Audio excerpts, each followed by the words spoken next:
and thank you very much for inviting me to speak to you this evening. Yes, as Susanna said, I have a slightly mixed background as an academic and a voluntary sector worker. I now work for the Scottish Council on Visual Impairment, which is something in some ways completely different, in other ways not that different at all. And just to be clear, I started a PhD in geography and never finished it. Other things got in the way. But I suppose that kind of set me on a trajectory, certainly for my academic life and some of the policy things I've been interested in as a politician around human-environment interactions and the relationships between nature and culture and how we tend to separate those things from each other, even though they're absolutely completely linked. So that gives you some idea of where I'm coming from this evening.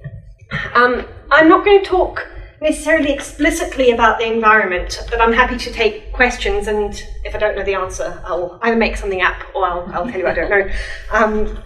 But what I want to talk to you about this evening is how I see the issue we face with Brexit, the issues we face in Scotland and the Scottish constitutional questions around democracy and where power lies, as both being part of something that contributes to the environmental crisis we find ourselves in, but also is a product of the sort of underlying cause of both our democratic and environmental crises around, and that's around our economic system and how that functions to alienate people and to alienate people from their democratic structures, never mind from their communities, but also feeds our approach to resources, our approach to environmental support systems, and our unwillingness in many ways to value those kinds of things effectively. So this isn't going to be a talk. I don't call myself an environmentalist. I'm a green, and in that I see a sort of a social, environmental, and economic justice sort of linking all together. You can't have, in my opinion, you can't have any one of those without the other two. But I want to begin this evening by telling you a little story, if I may. It's personal, and so I hope you'll forgive the indulgence. But I think it speaks to some of the issues that I'll come on to speak about later, but also quite a lot about what is wrong with our current constitutional state here in Scotland, and Scotland as part of something much bigger than the United Kingdom or the British Isles. It also highlights why I still think Scottish independence is a part of the political discussion we are a part of, and I think it's right that it ebbs and flows in its importance in day-to-day debate and day-to-day discussion, but it is in the back of my mind constantly as quite an important driver in how we understand where we are, in terms of the political and economic structures we have and how those relate to Europe. Last month, I lost a couple of hours of my life to the British state. And so what? Some of you might say, at no time was my life in danger, at no time did I feel threatened, or did I feel that anything to do with my identity, my gender, my age, or any other aspect was a problem. But I was acutely aware of others around me who were also losing hours of their lives, did not have that same sense of security or safety. I'm talking about spending a woefully long time in an immigration queue at Glasgow Airport as I returned from a trip to Zimbabwe to see my mum, who still lives in Harare. I'm a South African citizen, although I was born and brought up in Zimbabwe, but that's another story. But I'm very definitely a Scot by choice, and I've lived here for over 19 years. About just over 8 years ago, I took the Life in the UK test, not to gain citizenship. I'm a Republican, and until we get rid of the person who is now the oldest head of state in the world, and the structure that she represents, I think I will remain. I will definitely remain a Republican, and I just have permanent residency. I have indefinite leave to remain in the UK. But that means when I travel outside of the UK, when I come back, more to the point, I'm in the non-EU passport, non-British or EU passport queue. And there I was, along with over 100 others, some of whom were very elderly, some of whom were very, very young, had a few screaming babies around us. All of us waiting to be vetted, waiting to be deemed okay, to be let back into Scotland in many cases. Like I say, I had it easy. When I eventually got to the front of the queue, when I got to the counter, I wasn't there for more than 20 seconds. Pretty much there to say, hello, how are you? Yes, it's good to be home. I'm looking forward to some cooler weather after spending 3 weeks in sub-Saharan heat. What do you do? Yes, I work in Scotland. Oh, that's very nice, stamp, and off you go. Very, very quick, very swift. Nothing searching about who I was I legitimate? Simply because I had a little stamp in my passport, which 8 years ago I paid the princely sum of £1,200 to get. Others were not so lucky. I couldn't overhear much of the conversations going on, but some people were taken away into private rooms, some were fingerprinted, the police hovered around others. Most were grilled for substantial periods of time about their intentions, the validity of their paperwork and other documentation, their financial positions, and so on. Most of these people looked and sounded very different to me. The so-called hostile environment that Theresa May and her cronies describe when they talk about immigration controls is a reality, and it's a reality now. And that's before we think about the horrendous ways in which asylum seekers and refugees have been and are being treated. And with Brexit and the racist and xenophobic hate that is being stirred up around it, it's only going to get worse. And this all happened at around about the same time when we were witnessing the Spanish state use the instruments of that state violently against many of its own citizens. Much has been said and written about what went on against the Catalonian people over the last couple of months, so I'm not going to go into that here. But I do want to remind us all, in many ways, of what that response by the political elite indicates. The Spanish government was right to quash those participating in an illegal referendum. Also, that's what we've been told. Even the Irish Taoiseach said that. And I mean, I found that flabbergasting. So the response by the structures of the EU in this situation, I think, have made some of what many of us are trying to do, to talk about support for the European Union, more difficult. And yet, in some ways, it reinforces just why it is so important to do so. The current structures of the EU are probably not what many of us here this evening want to maintain. They aren't open, they aren't transparent, they aren't democratically controlled.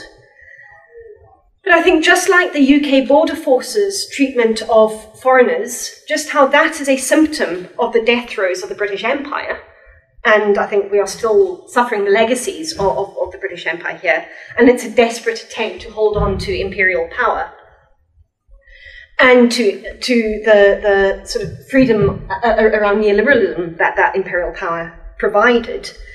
So the European sort of, response to what was going on in Spain, I think, have very, very similar causes at their foundation. In some ways, is it any wonder that with the abject failure of the neoliberal state, whether it's Britain, whether it's Spain, to serve its people, all of its people, never mind the wider social, environmental, or moral interests of our world, is it any wonder that we are seeking alternatives to structures of statehood, to different kinds of political and economic expressions and organising, given that what we've got is clearly becoming obsolete? I think there have been two constants for me in my political life in Scotland. Firstly, that neoliberalism is failing utterly to deliver anything like the prosperity and equality that its proponents have claimed it would. They claimed that these things would be inevitable because trickle-down economics would work and the benevolence of the wealthy would support the rest of society. And the second constant, I think, is that because the British state is a neoliberal state, it is in profound crisis. And until the structure of that state changes, it will continue to be so. So I think we can all say that the last 4 decades have not really been a roaring success for many. We've seen the destruction of worker solidarity, salaries failing to keep pace with rising costs of living, the erosion of any kind of industrial or manufacturing basis to our economy here, a housing bubble or two, the increasing intervention of private influence and corporations like banks and structures into our lives, including structures like the military-industrial complex, and those structures intervening in our democratic processes as well, that should be focusing on serving humanity and supporting society. And of course, the financial crash of nearly 10 years ago now, that led to austerity or economic violence targeted at the poor, at women, at our environment, at so many of the resources and people we see around us. After a few generations post-war of unprecedented economic growth, improvements in overall health and living standards that we saw, they started to slow down, stop, or be reversed. For the first time ever in modern history, we face a situation where those of you just a little bit younger than me will have worse life outcomes than those of you older than me. I was born just a few weeks after Thatcher became Prime Minister, so I sit right on that cusp of the Generation X and Millennials. So we're in a bit of a mess, economically, environmentally, and socially. And again, those three things working very, very clearly together. The crisis of the British state, I think, is only one example of the broader crisis of neoliberalism. The election of Trump last year, I think, is another. But also the Sanders insurgency before Trump's election are reflective of that, of different sides of that, but they both, I think, have at their root a similar cause. And I think similarly we see across Europe the rise of the right, the Front National in France, but then yet defeated by the centrist liberal Macron. So it's exactly times as this that we might be tempted to retreat into ourselves, to look internally to secure our own communities and our own families' futures. And I think the Brexit vote last year is exactly that. It's an expression of this mess. But also, and this is where I maybe cling to a little bit of hope, it's another symptom of the death of neoliberalism. But we need to be aware of and mindful of the risks of that kind of insularity and sort of retreating into ourselves. Because that kind of approach will only serve to exacerbate increasing economic inequality, that serves to further drive resource mis and abuse. It serves to create a society that is much, much more unequal than what we've seen in the past. It serves to create a system that blames immigrants and scroungers for the failing for failing public services when we know actually it's the privatisation and the extraction of support from those services that is to blame. Now is exactly the time then that we have to stand in solidarity with more than just ourselves. We have to look beyond our own borders. We have to look to our friends and neighbours across Europe and perhaps further afield against these structures of oppression. If we fail to do this, those responsible for our economic and political uncertainty will just reap their rewards. They will be the last to pay for the crisis that they have caused. And I think that that's something that is, we never really hear that much in the way that these things are talked about in public discourse. So there's been a coalition built, not of us, but built by the political elite, built by the economic elite, around regulation and immigration and Europe, and those things seen as bad. Those are the causes of the UK's failings. And those elites have taken 3 or 4 decades to build that narrative, but it's a very, very powerful one. It's a very, very strong one.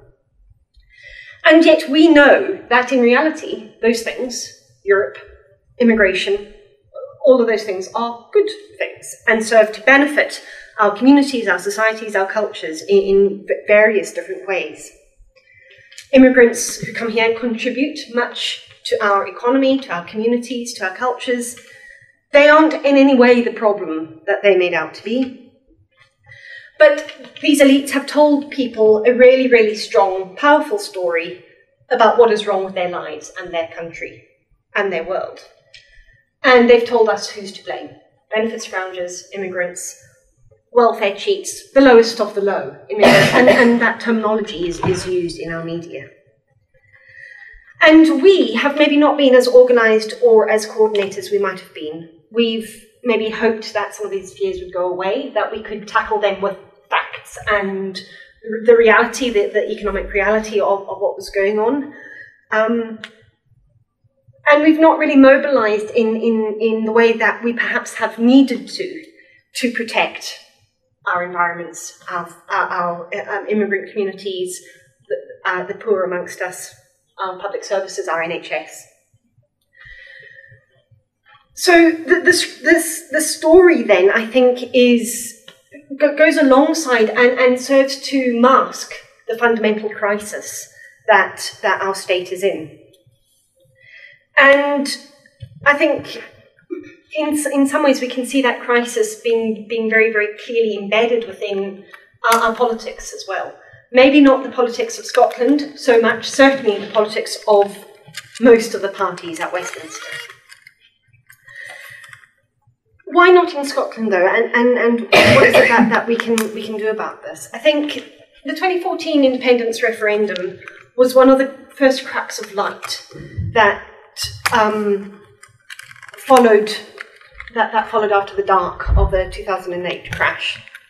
And that, I think we can see the crash as one of the then culmination of the crisis. But the independence movement, especially its more radical elements, stood up against those monsters of that old dying world and have left a legacy which I think we can learn from and draw on. Corbynism, I think, is another crack of light. It's another symptom of the crisis, but it offers us something to work with. And it's really, I think, quite interesting, the fact that Diane Abbott in 2010, when she stood as a for leader, got 7% of the vote in the leadership contest. And yet Jeremy Corbyn then wins majority twice within the space of just 6 or 7 years. That's quite phenomenal. That sort of swing in the way in which those kinds of politics are talked about, are represented, and are supported. So the contention that Labour had to elect a right-wing leader to lead, that's been blown out of the water.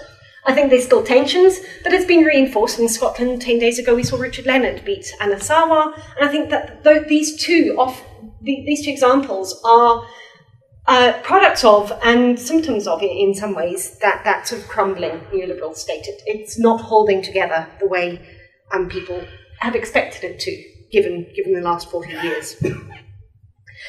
And this opens up a new space for us as people interested in politics, for people like me involved very clearly in party politics. But I think more than that, it requires us to think differently about politics and about what we do with parties, what we do with power. And we've got to use this opportunity, along with this incentive that the British state is comprehensively failing to garner anything positive from the Brexit negotiations thus far, to motivate ourselves and to create something different. In the same way as the 2014 independence referendum changed British politics, so we have to use Brexit to change it yet again, and for the better. And to do this, we've got to use every weapon in our armoury. That includes sometimes setting aside party allegiances, working across political boundaries and borders in the same way as we want to be thinking about working across national and state boundaries and borders. We cannot just stand by as the bigoted failings of largely the right wrench our communities apart, stripping our public services of its staff, our neighbourhoods of their friends, of our friends. And we know that the red tape, the bureaucracy, the regulation that the right wants to get rid of in its taking back control stance of Brexit is actually what saves lives. It protects our environments and it promotes equality. And yet these things risk being discarded in favour of a kind of laissez-faire approach that we know will lead to greater inequalities, increased environmental destruction, poorer standards of living, all the negative things that we know neoliberalism has produced. So the challenge, I think, for us is to highlight the true benefits of this regulation, of the regulation across borders as well as within borders, at the same time ensuring our citizens understand why these things matter. And I think it's that second part that we've often lost sight of as campaigners, as people interested in constitutional matters.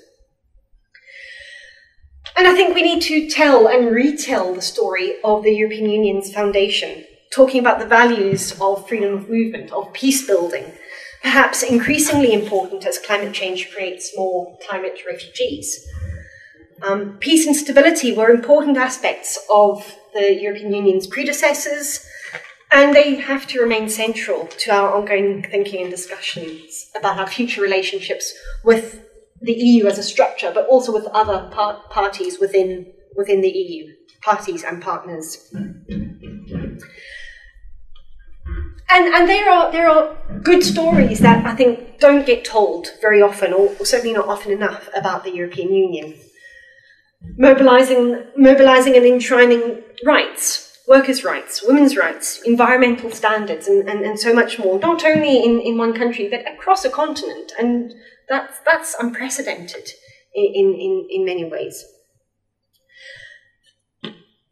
So I've talked quite a lot about the sort of political and economic failings of neoliberalism, but the crisis that maybe I need to spend a little bit of time on is climate change or climate catastrophe. I was at a talk given by George Monbiot a few weeks ago, and he said climate change has become a meaningless term. Change is inevitable. Change. Who cares really about change? It is catastrophe, and maybe that's what we need to start talking about. It's going to take a long time for me to convince my party to start using that terminology. Never mind anything else, anyone beyond. But I think that's actually quite a useful thing to be thinking about. We are talking about climate catastrophe here. This is not something we can hope to tackle on our own as Scotland, or even as Britain, or really even as the EU. It needs to be truly international. And there are significant aspects of strength that the EU gives us to help us do that. Firstly, the EU offers us a really useful framework for beginning to deal with regional problems that transcend national boundaries. It's already been able to solve certain environmental problems like the dirty Danube or the Rhine River being known as Europe's sewer. And it was instrumental in overcoming some of the worst aspects of acid rain. So we know that Europe, despite all of the problems embedded within it, it can achieve things like that. But the EU also gives us important global positioning, with the United States taking a stance that owes probably more to right-wing Christian fundamentalism than to any sense of good policy. It is vital to have global players that can confront big business. Now, it's not flawless by any means. there've been decisions in the European Parliament and other parts of the EU that you think, how on earth do we go on supporting an institution that makes those decisions?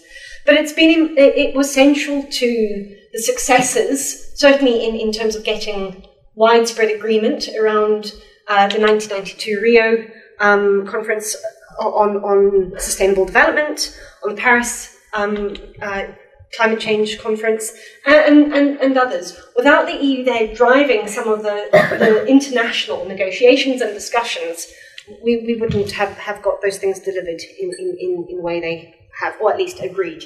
Maybe delivery is a little bit too ambitious at this stage. I think it's also important to remember that some issues, like habitat protection, need international cooperation, certainly. So Natura 2000, a European set of directives and principles around habitat protection, allowed the protection of birds whose territories spanned more than one state, more than one country. Because we know environmental issues, animals, fish in the sea, they don't recognise boundaries, they don't recognise state boundaries, and so we have to approach them from something that is bigger than the state boundaries we have. And the EU is one such mechanism. It's not the only one, but it is an important one. Now, there are significant problems with the EU. Of course there are. I've talked a little bit about the lack of democratic transparency and accountability within it. But it's also some of its policies, like the common fisheries policy and common agricultural policy. They aren't good for the environment. And this isn't a reason to support the EU. But I think if you look at what the UK, the Westminster government has indicated it will do for fishing and agriculture, what we've got under the EU is probably better. Maybe not for certain communities, the northeast of Scotland and fishing communities around Peterhead and Aberdeen. I think there's some real tensions there around how we negotiate that. But actually we know the UK government isn't going to do anything to support them. It's done virtually nothing to even acknowledge the existence of these marginal communities, never mind stand up for them. And whilst we know countries that aren't in the EU, like Norway, deal with things like fishing much better than we do, so much else is better in Norway, and they've been doing things differently for so much longer, that I think for us to say that we can just turn our back on the positives that we get from the EU is naive. Because I think fundamentally the environmental crisis we see or don't see happening, especially when the impacts are on the other side of the world, these require us to change not only our economic system, but our democratic structures as well. Neoliberalism has got away with destroying communities, destroying public services, but also destroying environments, alienating people, telling people they have no right to participate in democracy. And that's I think at the core of some of the issues we deal with, how we empower people and educate people so people are able to take control, ironically, you use that phrase, take control for something better in their lives, and build bridges across boundaries, whether those boundaries are between communities in Scotland or between communities in Scotland and Catalonia or wherever on this continent. So we've got a huge challenge on our hands. This isn't something that we're going to solve overnight, and I think it's important to remember that we have a 40-year narrative to fight, and that's not going to be easy. But it is absolutely imperative that we do this. That if we are to come anywhere close to creating the kind of Scotland that we want to see, in the kind of Britain or British Isles that we want to see in the kind of Europe and world we want to see, then we need to challenge systems of democracy, our economic systems, and our systems that tell people, actually, you shouldn't be involved in this. Let's leave these decisions to the elite. So I see all of these issues coming down in some ways that are democratic deficit, democratic questions we have around constitutional issues and others in Scotland, the environmental crises we see and don't see and are facing in the future. These things are all interconnected, and we have to see those connections. It makes it complex, and it means there isn't an easy fix, isn't a streamlined solution to any of this. But if we are to secure the rights and securities we all want, and we all deserve, the things that we want to live with dignity in a world that is fair, that is open, that is that doesn't blame people according to their wealth or the colour of their skin, then I think we have to start to see and build these connections, not only in our own lives and in our own communities, but across boundaries and borders as well. I'll stop there. Happy to take questions, comments, discussions, challenges. Thank you very much.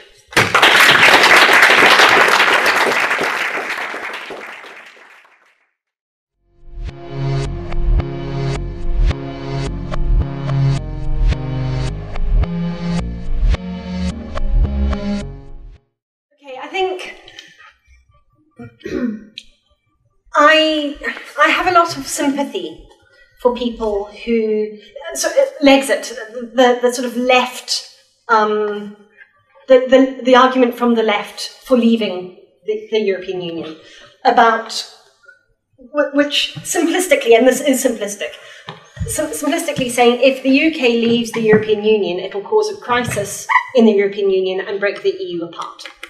I like the idea of that happening, but I think as we see in Spain and the European response to Catalonia, that's not going to happen. The right would just close forces and probably further alienate people around that. Do I like the EU as it stands? No. It's not democratic, it's not transparent. We need much more citizen engagement at every single level of European control and authority. But for the reasons around peace building and sort of international solidarity for things that can't be tackled at a state level, I think for me the Lexit argument is profoundly flawed. And I think what we just have to look at how the UK government responded to even the threat of Scottish independence. You know, and it wasn't even as close as the Brexit debate, the Brexit vote. Even the threat of Scottish independence, and they centralised more power. They took more power away from people. They started.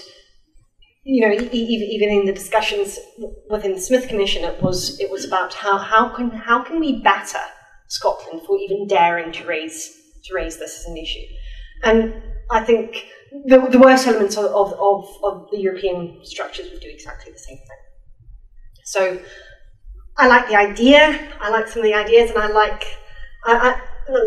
some of where they think they might have got. I just don't believe they would have got there. And I'm not an accelerationist.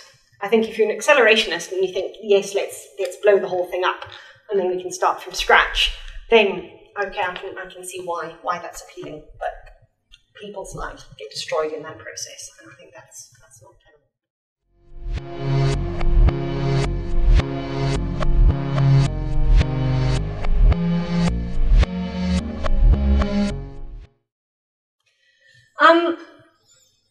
I suppose in some ways the answer to that is, and this isn't trying to be flippant, but it is up to us and up to people like us across the continent. Yes, the right have gained in certain instances across Europe, but so is the left. You know, the Austrian, can't remember his name now. He's a former Green. You know, it was close. It was, you know, I'll take it. I'll take it. You know, but there are things like that, and I think one of the things that we who are trying to challenge that kind of neoliberal agenda have maybe got wrong over the last 20 or 30 years is we've tried to fight it on their own turf. And I think what we need to do is reel that back and say, actually, you know, what do we want? What do we want? And I think that's why the independence movement was so profoundly effective. Maybe not in its ultimate goal of securing a yes vote for independence, but of changing the way in which people thought and did politics and what became acceptable within that. And it's very difficult for us to see that kind of activity happening on a pan-continental scale. But I think that is what we have to do. So it is about reaching out in solidarity to people, you know, in Greece who've been thumped really, really badly by Europe, by Germany.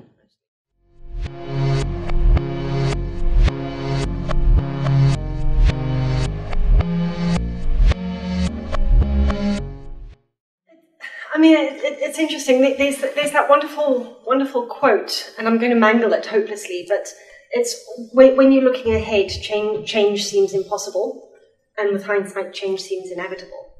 And I think it's very easy to look at this seemingly insurmountable challenge in front of us, and it is hugely daunting. But the thing is, if we don't, you know, do whatever we can, and as I say, use, this is maybe strange terminology for a Green to use, but use all the weaponry that we have at our disposal to challenge and to fight it at every level. So it's not just about, you know, going and banging on Brussels' door and saying, "Oi, we don't like you." It's about fighting it in our own communities, fighting it in our neighbourhoods as well, and that it requires organisation, it requires mobilisation, but I think it's too important not to do, because we know that unless we do it, we're just going to see the worst excesses continue, and that's going to be bad for our communities, bad for us as individuals, bad for the environment, bad for everything.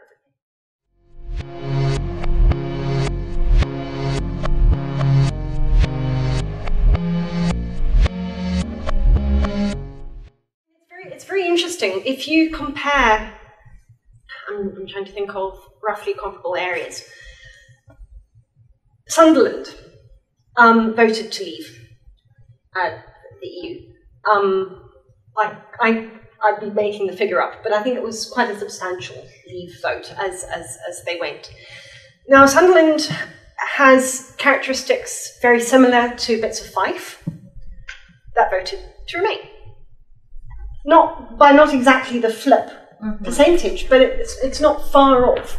And I think there's something about what the last 3 years in Scotland, or last 5 years, in engaging Scottish communities has done around that sense of, actually, there's something else going on here. It's not just little parochial me. There's something else that matters.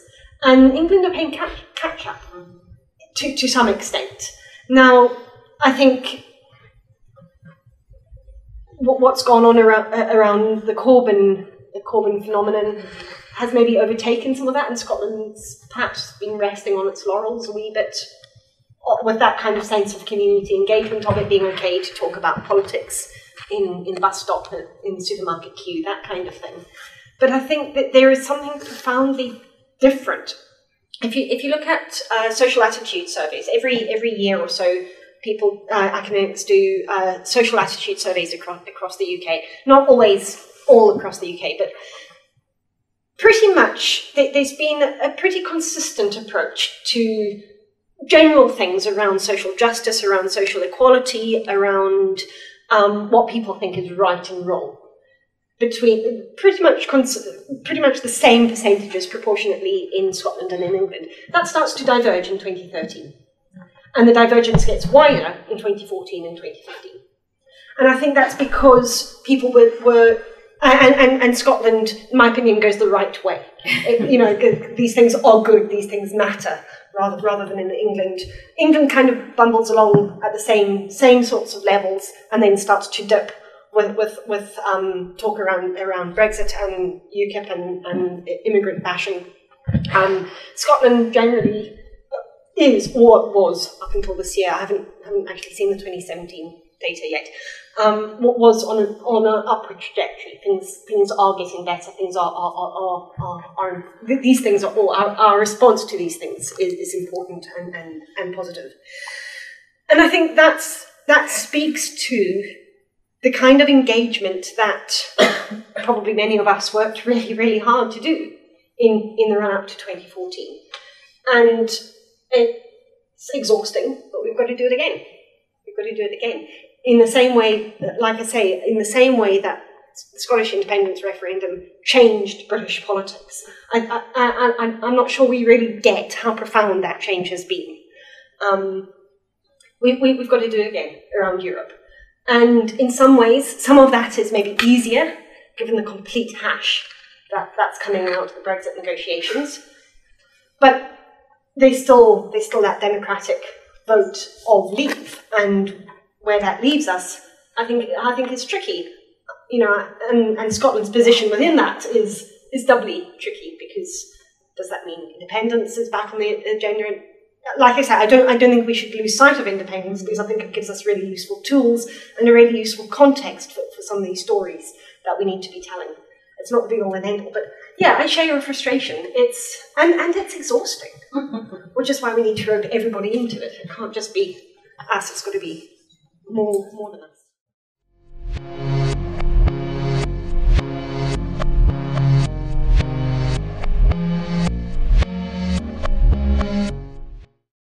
In some ways, and this is going to sound like a fluff and a fudge, but I will get to a point. So bear with me. I hope I get to a point. The reason why we hadn't, certainly in July or June or whenever that day was, hadn't got a concrete answer for you, and I think you're right. We probably still don't have a concrete answer. I think because we still fundamentally believe that Scotland's place should be within the EU. We still have that as our party policy. That's still how we approach our discussions in the Scottish Parliament. It's still how we respond to what comes out of Westminster. It's still also the position of the Green Party of England and Wales, who we work very closely with, because obviously Caroline Lucas is in Westminster and is dealing with these kinds of things on a more regular basis. But given the Brexit vote, and given we are where we are, there's an intent to make sure that there are certain things that we maintain, regardless of what happens with Brexit.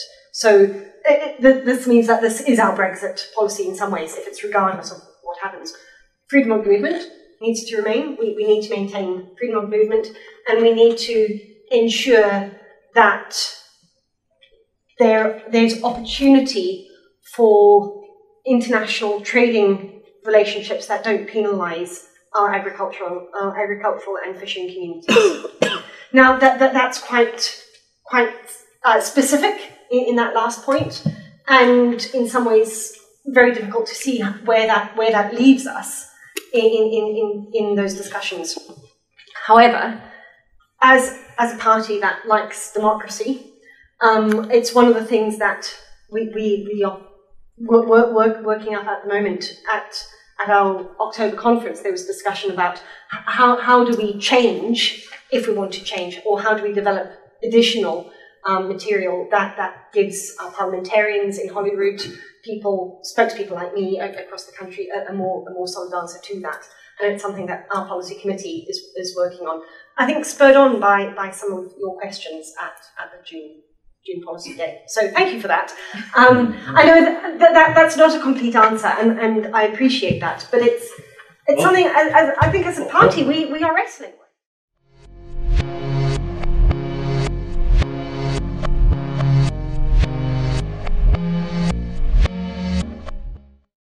We have said publicly, although maybe not very often and very loudly, but we have said that Westminster Parliament should get a vote. So we have brought it back to the the UK Parliament and said that yes, ultimately any decision has to go back, and it can't be a decision on this kind of Brexit or this kind of Brexit. It has to be a genuine vote on where we end up by March. I share your analysis from earlier. I just think the whole system's broken already. We haven't woken up to it. Yeah, I mean, I share that. I share that frustration, and I think that's probably why we see. Maybe I didn't articulate it very, very clearly, but it's why we see people who, I mean, seeking democratic alternatives or extra democratic alternatives to statehood. You know, the example of Catalonia, because the democracy that is imposed on them is broken, and I'd agree with that. We have always said within, I mean, it's one of the pillars of green politics that participatory democracy is fundamental to our politics. So representative democracy only goes so far. It's not everything that our democratic system should be. And anyway, I mean, if you think, Scott, if you think we have true representative democracy, well, we don't, given the coercive power and manipulative powers that function within Westminster, but within Holyrood as well, that are not accountable, that are not transparent.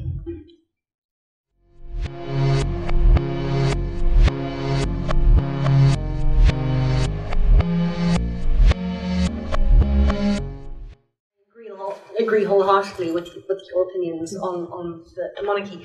The media, I think the media, the BBC, as a public, well, the BBC isn't a public broadcaster. It's been completely captured by corporate interests, and I think in the same way as we need to be challenging, you know, we need to be talking to each other, talking to people who aren't here. Tonight, talking to people that we maybe wouldn't normally talk to about a whole range of things. So we need to be thinking about how it is we challenge that monolith that is a very essentially the appropriated media that we have. And there are little bits and pieces that we see developing. Unfortunately, they often get squashed because they don't have funding, or you know, nobody wants to advertise on them, so they can't get funding. But I think that the way in which the way in which we interact with the media is changing, and it's maybe not changing fast enough to generate the kind of policy or democratic change that we need to see, but it is changing. I think there's also something about. I remember the morning after the independence referendum. It was clear that I campaigned for independence. It was clear that we'd lost. And I remember there were several BBC journalists around, and I was talking to a couple of them, gave a couple of formal interviews, and then just talking to them, and a lot of them were devastated as well. I think we have allies that don't have a voice, who work in the BBC and in the British media, and we need to find subtle ways of giving them support to say and do the things they actually want to be saying and doing, which isn't the royal wedding nonsense. I nearly used another word. It's worse than that. At least pantomime is fun for some people. I didn't like pantomimes as a kid either. But it's really, really interesting watching how the BBC has changed, and maybe I've got a slightly different perspective on this. Coming from Zimbabwe, watching the BBC's reporting on Zimbabwe over the last couple of weeks has been really interesting, because people who've been banned from Zimbabwe are suddenly standing on the streets in Harare talking. I'm thinking, you know, what does this do, and how can we use that kind of revolution, because on some small levels it is a kind of revolution. How can we use that kind of thing to change the way in which we view these people reporting, whether they're reporting on what's happening in Scotland, in Holyrood, or or on the streets in Harare. And I think we also need to become cleverer at, or cannier maybe, at how we use the technology that is available to us. You know, there was talk around the Arab Spring. I'm trying to think. That initially spread via social media, and because that was the only way people could communicate, because everything else was so tightly controlled. And so as we need to make sure that we are at the front of the resistance to cracking down by Google, by Facebook, and all those things around monitoring and around surveillance that's going on in that in those kinds of environments. And yeah, I mean, I share your frustration with certainly with the BBC, but there are allies there, and we need to find ways to give them the support that they need to be able to tell us the kinds of news we want to hear.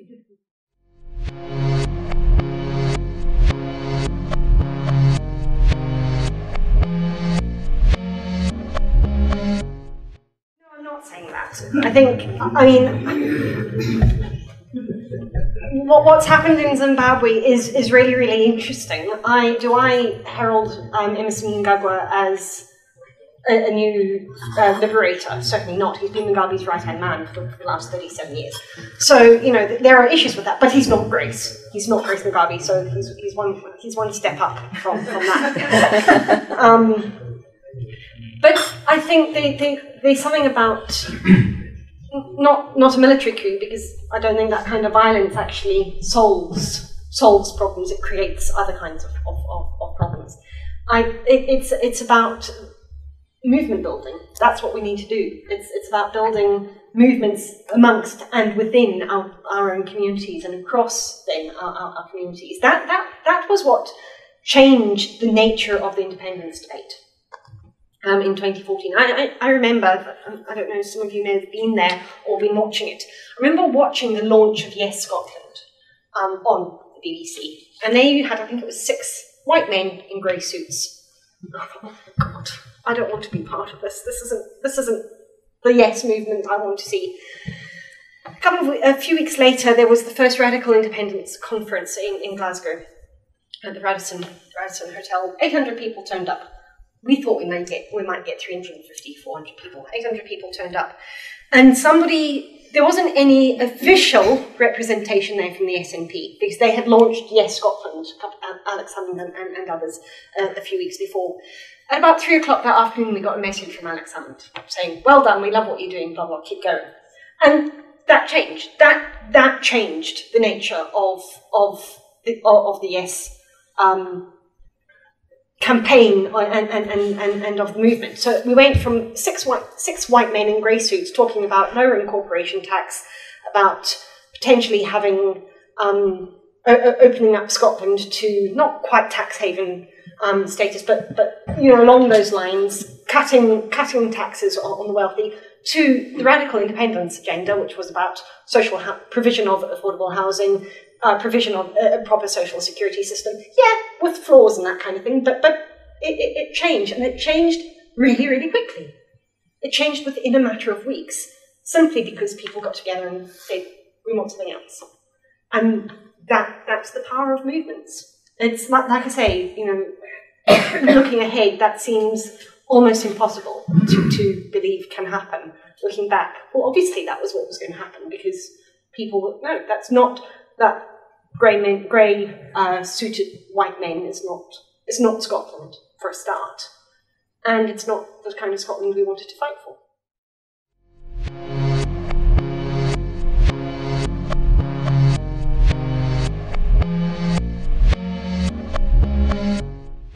Local government in the UK is not local, for a start. You know, 32 local authorities in Scotland is just ludicrous. unfortunately, when you say that to people, because people equate local government with bureaucracy and civil servants and council officers who don't answer the phones, don't get your bins collected, don't do all the things that you want your council to do, that is met with a challenge. But elsewhere in Europe, and Leslie Riddoch and Andy Whiteman talk about this much more in a much more informed way than I'm able. But in Switzerland, for instance, I think that the regional, the cantons, the sort of local democratic organising units, some of them have representational units of 800 to 1,000 people. So, as a representative, you know everybody you represent. It's not possible for a councillor who's one of 3 or 4 councillors in a ward of 25 to 38,000 people. I mean, that's not local democracy. So, if the Greens had their way, we would completely change that and break down local councils into local units and local areas that meant something. So you don't just have an arbitrary boundary because, hey, that's where a road happens to be, despite the fact that people on both sides of the road consider themselves part of one community. So it's about identifying real neighbourhoods, not sort of empire lines on a map style neighbourhoods, which is what we've got in many areas. But it's also about changing what we think democracy is. Because even with that, it's not about just electing those people to serve 3, 4, 5-year terms every 3, 4, or 5 years. It's about thinking, well, how do we democratise our workplaces? How do we democratise our schools? How do we democratise our educational institutions and our every level, of our community? There is scope for changing governance, changing the way power is wielded. So that's why we talk about workers' cooperatives. That's why we talk about giving workers, communities the right to buy their industry or their workplace or their community assets in neighbourhoods. And I think that's one of the biggest weaknesses and sort of problems of representational democracy, because people think, I think, that by going into a ballot box once every year at the moment, but once every however many years on a wet Thursday to put an X or a 1 in a box, they think, right, that's democracy done. That shouldn't be how we think of democracy. Democracy should be something we do every day, whether we going down to our local supermarket, where the workers have control over the decisions that are made in that work environment, or when we're engaging with carers who look after elderly or ill people who have control over who goes where, who manages, who goes to which patient or client.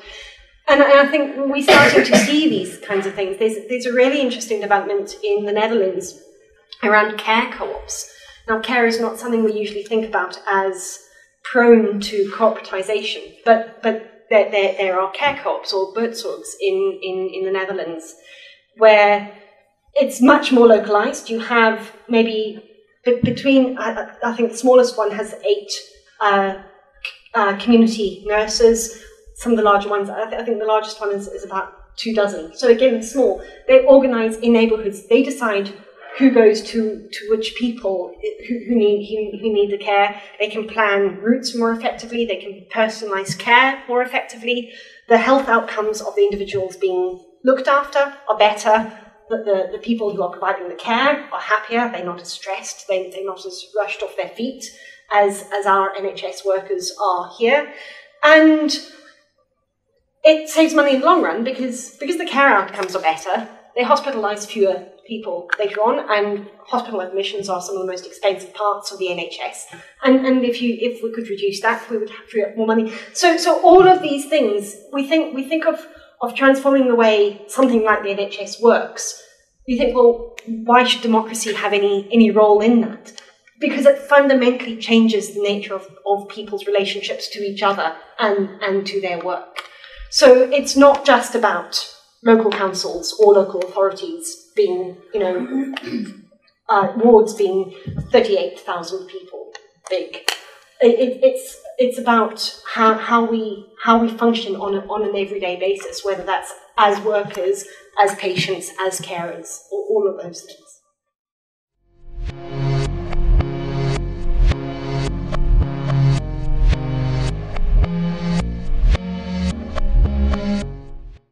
I think yes. One of the things that I think it's, I don't want to stay in Europe as it is now. I want to stay in Europe and transform the structures, democratize and open up the structures of Europe. But I think it is worth highlighting to people that at the moment, the alternative is a Conservative government in Westminster. And they actually want to rip up those regulations, those securities, quicker than any of the TTIPs or other trade treaties and other things that have been negotiated within the European Union have sought to do over recent years. So it's, in some ways, yes, it's the least worst option, but I also think that by actually having some of these discussions around, well, okay, coming back to your question about what do we do if Brexit is the inevitable outcome, and I'm still not convinced that it is, but that's not a party position. That's my own analysis of things. I think that there are things that we can take from elsewhere on the continent of Europe, looking north to Scandinavia, but also learn from elsewhere and say, okay, how do we start building transnational and international relationships that aren't based on the same kinds of things as the current ones within Europe are? It's not really an answer to your question, but it's some thoughts around that. And I think you're right. It's difficult to argue for something that you disagree with. And that is, in some ways, what I'm doing, because I do disagree with a lot of what Europe stands for. I also profoundly support the things around transnational regulation on a whole range of things, transnational movement of people, its foundations of peace. It needs to do a hell of a lot better with dealing with sort of extra-European boundaries. The way the EU dealt with refugees for the last 2 years has been appalling. But Britain was worse. Britain was even worse than the worst elements of Europe. And I think it's easy to forget that sometimes because, we'll just bash this structure over there on another bit of land that we don't actually know anything about.